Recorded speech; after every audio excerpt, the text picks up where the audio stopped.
Hello, आप सभी को मेरा नमस्ते। रागनी विथ स्टडीज़ में आपका स्वागत है। तो आज मैं ये दूसरा वीडियो लेके आई हूँ और आप देखना ये टॉपिक शेड्यूल्स के बारे में है। शेड्यूल्स को किस तरह से आसानी से हम लोग याद कर सकते हैं वो मैं आज पढ़ाऊँगी। उसके पहले वीडियो अगर आपने नहीं देखा है तो देखिए, वो मैंने वीडियो जो करा रखा था वो आपका विवाह संबंधी एक्ट था। ठीक है, तो वो भी आपको इजीली समझ में आएगा। आज का टॉपिक महत्वपूर्ण टॉपिक है, शेड्यूल्स 12 को कैसे याद रखें। तो देखिए, इसका ना मतलब पढ़ते हैं हम लोग, लेकिन कई बार क्या होता है ना, हम लोग भूल जाते हैं कि मतलब क्या है, कौन सा शेड्यूल्स में आते हैं। तो इसके लिए ना एक ट्रिक बनाया मैंने। इस ट्रिक का नाम है tears of old PM. English भी है, मैंने हिंदी में भी लिख रखा है। अगर यहाँ पे नहीं समझ में आता है, मैंने साइड में हिंदी में मैं सारा समझाऊंगी कि एक्चुअली ये है क्या।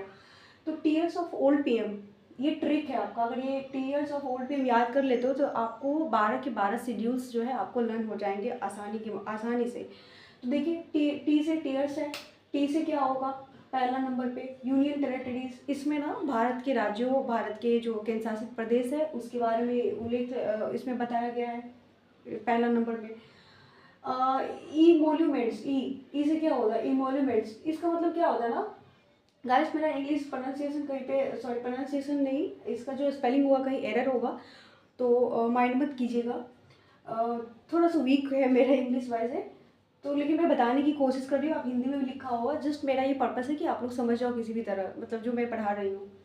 तो ये जो अफर्मेट इमोल्यूमेंट्स है, इसका मतलब ना सैलरी होता है, वेतन। वेतन जो दिए जाते हैं ना, प्रेसिडेंट का वेतन हो, आपका कैग सीएजी का वेतन होता है, आपका विधानसभा के जितने भी मतलब जो मेंबर्स होता है उसका वेतन के बारे में कहाँ लिखा हुआ है, शेड्यूल्स 2 में लिखा हुआ है। इमोल्यूमेंट्स मतलब वेतन होता है।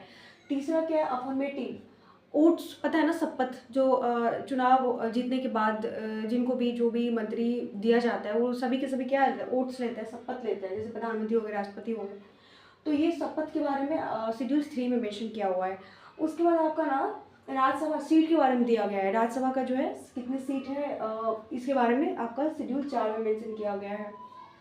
5 में है आपका शेड्यूल्स एरिया, अनुसूचित जो क्षेत्र होता है ना उसके बारे में दिया गया है शेड्यूल्स 5 में। क्या, शेड्यूल्स एरिया। इसके अंदर आपको मैं बता दूं 10 स्टेट आते हैं। कितने, 10 स्टेट। और इसका भी ट्रिक है मेरे पास, कभी और दूसरे वीडियो में मैं बताऊंगी कि इस 10 स्टेट में कौन कौन सा स्टेट इसके अंदर आएगा। फिलहाल अभी इसको कर लेते हैं। उसके बाद है अदर्स एरिया। अदर्स एरिया बोले तो जनजाति क्षेत्र है।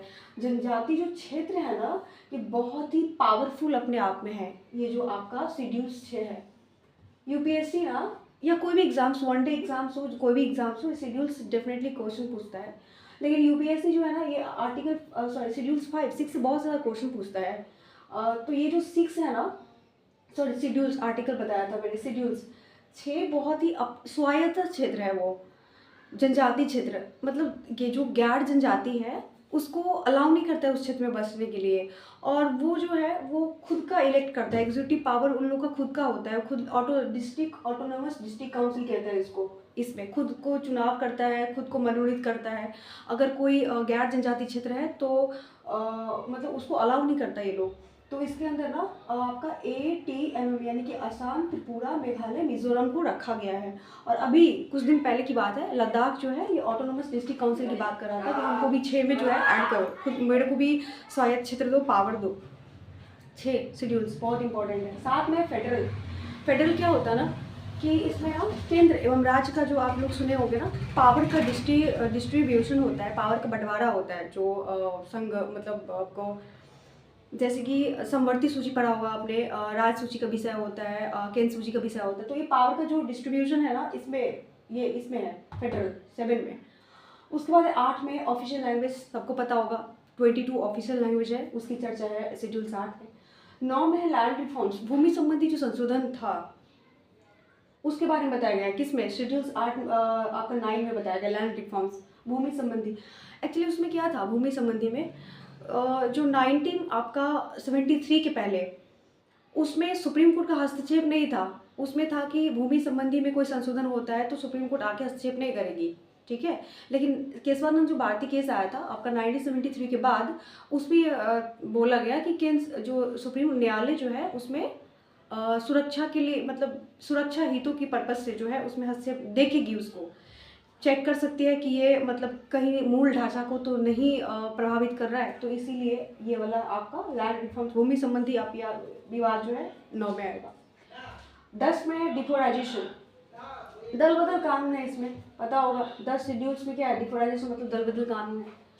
11 में क्या है, पंचायत है, ग्राम पंचायत के बारे में आपको सभी को पता होगा।